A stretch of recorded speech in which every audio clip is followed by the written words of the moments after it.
लाडक्या बहिणींचे टेन्शन वाढवणारी बातमी समोर आली आहे। लाडकी बहीण योजनेत आता सर्व लाभार्थी महिलांच्या अर्जांची तपासणी केली जाणार असल्याचे समोर येत आहे। लाडकी बहीण योजनेत महिलांच्या अर्जांची पडताळणी सुरू राहणार आहे। अजून यासाठी काही कालावधी लागणार आहे। लाडकी बहीण योजनेच्या अर्जांची तपासणी 5 टप्प्यांमध्ये केली जात आहे। त्यामध्ये महिलांच्या कुटुंबाच्या उत्पन्नाची तपासणी अद्याप झालेली नाही। ही तपासणी पूर्ण झाल्यानंतरच अपात्र महिलांचे अर्ज बाद केले जाणार आहेत।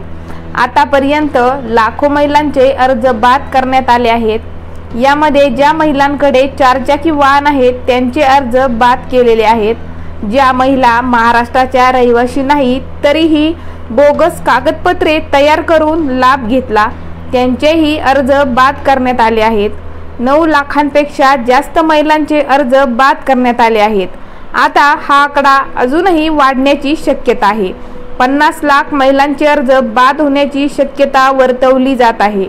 लाडकी बहीण योजनेत निकषांमध्ये न बसणाऱ्या महिलांनी लाभ घेतला असेल तर त्यांचे अर्ज बाद केले जाणार आहेत। यापुढे त्यांना कधीही 1,500 रुपये मिळणार नाहीत। तुम्हाला आतापर्यंत या योजनेचे किती हप्ते मिळाले कमेंटमध्ये नक्की सांगा।